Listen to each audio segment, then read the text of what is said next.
Oh, good afternoon, everyone. My name's James Mitchelson, and I'm here to talk to you about creating a professional portfolio, charting where you've been and where you're going. My short talk discusses the why, the what, and the how of creating and using portfolios. And although much of this advice applies for any kind of portfolio, there may be subtle differences in the content, organization, and purpose of academic, personal, and professional portfolios. So my talk here will be mostly focused on professional or career portfolios. So just to start out, portfolios, why do we need them? Well, developing a personal, professional, or academic portfolio is a powerful way of standing out and making a positive impression in a variety of contexts. For example, if you're looking for a job, having a portfolio allows you to show samples of your work to potential employers, and it adds visual impact to your answers in job interviews. This is something that very few people do, in fact, and so it gives you an edge over the other job candidates. It enables you to showcase your accomplishments, your training, and job experience, and it provides employers with a second channel of information during interviews that helps sell you as a potential employee. So on the academic side, portfolios represent a relatively new trend in which prior learning and experience is assessed and recognized, so it can be counted as credit towards prerequisites, programs, and credentials at post-secondary educational institutions. So if you've already had your formal education and a job, you can also develop a professional portfolio which allows you to establish and extend your credibility in your own field. And if you're into sales, to promote and sell your products or services. Finally, on a personal level, a personal portfolio is an opportunity to pass on a meaningful compilation of artifacts to others close to you, such as accounts of your family history. Okay, so developing a portfolio is more than just a great way to showcase your abilities. It's also a rewarding experience in and of itself. By creating a portfolio, you reflect on your learning and your experience, and you develop a deeper and finer understanding of who you are, where you've been, what your capabilities are, and where you're going. It puts you in the best position academically, professionally, and personally to move forward. And the impact factor of portfolios is clear. According to the American Society for Training and Development, people remember 11% of what they read, 20% of what they hear, and 52% of what they both see and hear. So there are lots of reasons to create one. There's no formula or law for creating a portfolio, although some institutions may specify criteria excuse me, and guidelines if they're being created to meet specific outcomes or objectives. A long list of documents and artifacts may go into the portfolio. Some of them are here in this slide. Cover page or title page, a table of contents, academic, personal, and professional goals, a resume, cover letter, references, letters of recommendation, documentation such as transcripts, licenses, certificates, and other records. And beyond these traditional artifacts, portfolios may also include evidence of qualifications, education, and experience. And these include reflective narratives, learning or career demonstration statements, samples of work, project summaries, detailed accounts of challenges and solutions in previous jobs, and a list of personal or technical skills. That's quite a number of things, but I'm going to talk about the steps in creating some, but not all of these pieces. Okay, moving along. Let's start with title pages. You've all heard the famous statement, never judge a book by its cover. Well, how wrong that statement is in the case of portfolios. The title page of your portfolio is where you make a big first impression. That being said, a case can be made for creating the title page last, after you've gone through the whole process of creating, collecting, and assembling your documents and artifacts. The key tip here, when you finally get around to doing your title page, is to put a great deal of effort and thought into it. In particular, the title itself needs to be creative and memorable. Pictures and graphics on the same title page also set the stage for what is to come within the portfolio. So best leave all this to the last. When creating a table of contents for your portfolio, firstly, it's important to make sure that the artifacts in your portfolio appear in a logical order. Again, this should be done at the end.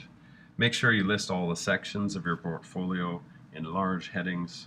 Smaller headings and subheadings can be used to note individual artifacts or documents that fall into the major headings. Page numbers are also a must. You must make sure they're there. Tabs are also useful in order to note the separation of sections of your portfolio.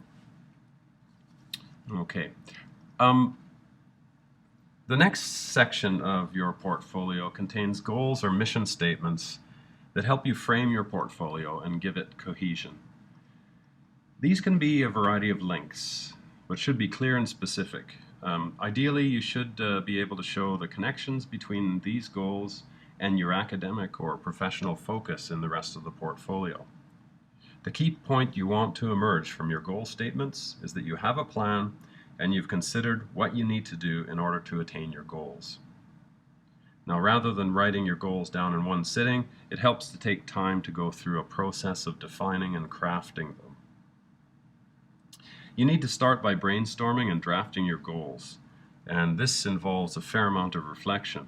You need to look back academically, professionally, and personally to see where you've come from. You need to look at your present context, and you have to be creative about imagining your path forward. Once you have a first draft, you need a way of revising them and making them concrete. Consult someone whose practical judgment you trust and be guided by the SMART process. S stands for specific. Do you know exactly what you want to accomplish with all the details? M is for measurable. How do you assess your progress? A is for attainable. Is your goal within your reach given your current situation? R stands for relevant. Is your goal relevant when you think of your purpose in life? Finally, T is for time-bound. What is the timeline for completing your goals? Organize these starting with the short-term goals, followed by your medium and long-term ones. Once you've revised your goals, do a final edit. Put them aside for some time, or ask a friend or family member to give you some final feedback. Okay. The particular order of the next sections of your portfolio is not something that's written in stone. There are no hard and fast rules.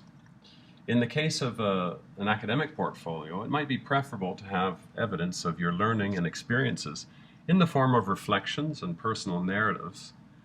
Follow your section on goals because it speaks more to your motivation and who you are as a person. However, in the case of professional or career portfolios, it's probably better to put traditional items like your cover letter, resume, references, and letters of recommendation here.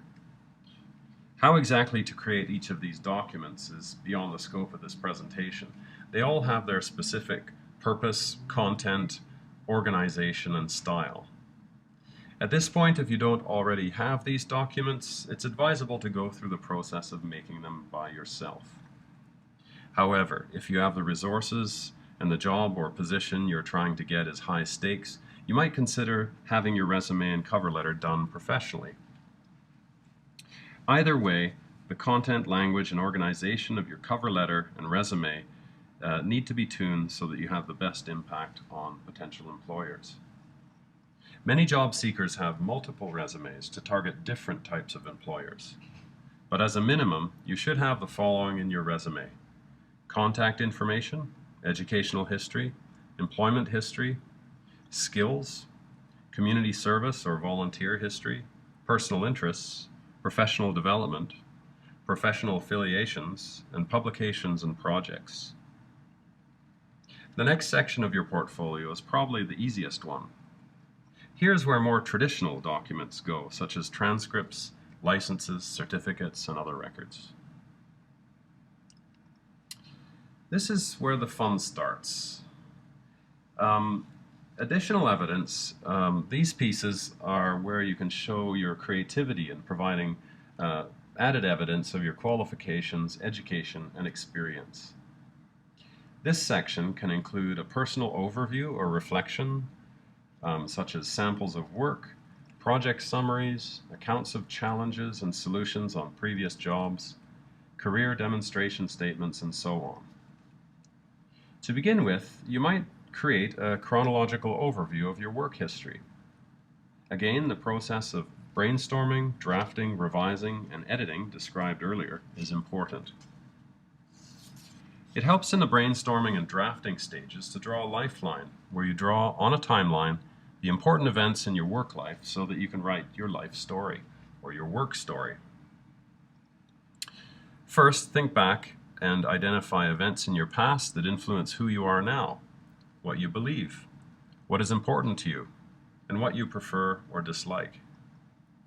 Include in these some important events in your work history. Then decide which of these is relevant to your goals and will have the greatest impact on your target audience. Next, look ahead to your future. Think about your life goals, your life stages you anticipate moving through in the next 2, 5, and 10 years. Think back to your goals and then mark these on your lifeline as well. After that, complete a list of skills, qualifications, talents, and patterns of behavior or preferences.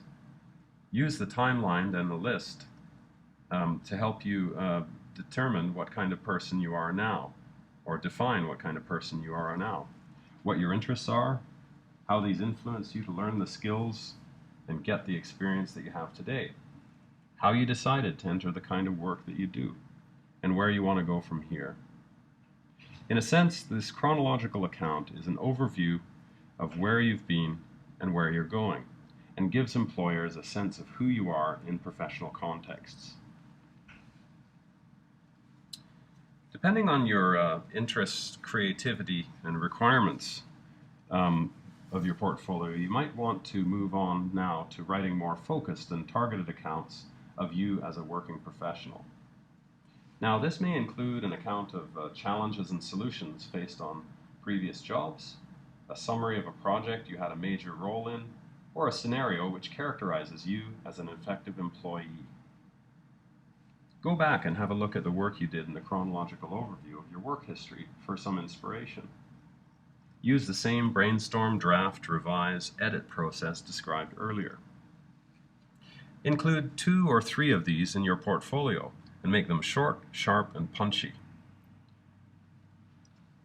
Listen to this short account of the challenges and solutions based on a previous job of a junior engineer working in environmental engineering.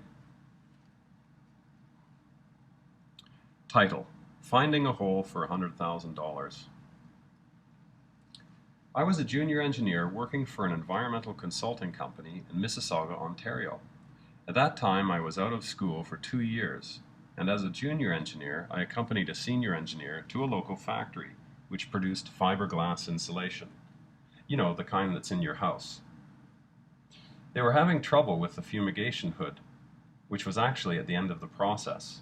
In the fumigation hood, a bed of fiberglass was on a conveyor belt which moved slowly through the hood, so the volatile chemicals from the fiberglass could be sucked off by the fan and evacuated to and burned by an incinerator.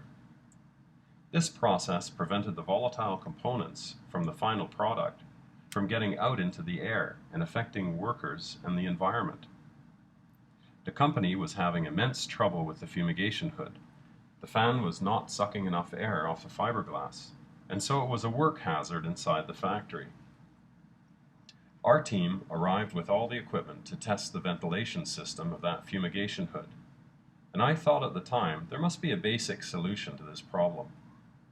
So, being used to following ductwork and pipes around factories, I climbed up onto the fumigation hood by a ladder, and I took a look at the intake of the fumigation hood fan.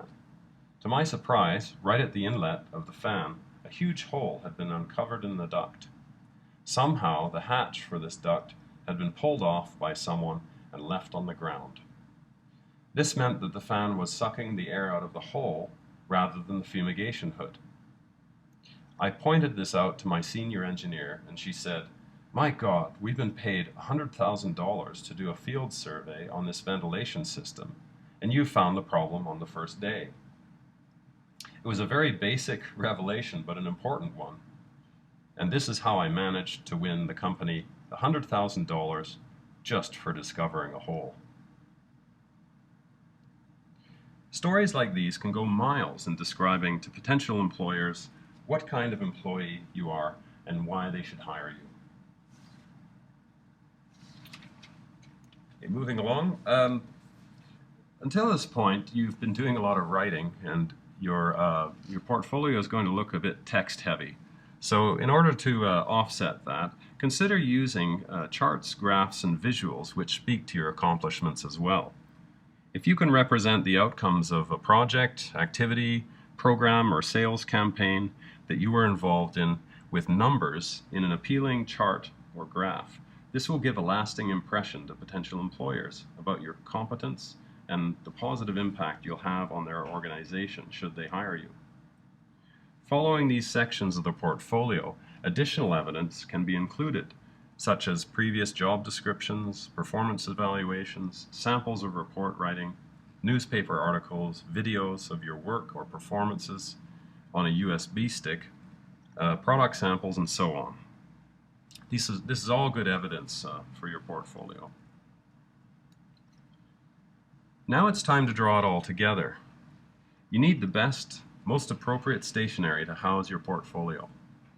An attractive three-ring binder or clear folder with a plastic cover for a title page and transparent pages for your documents is vital. Go to your best stationery shop and find out and solicit advice on what products suit your purposes best.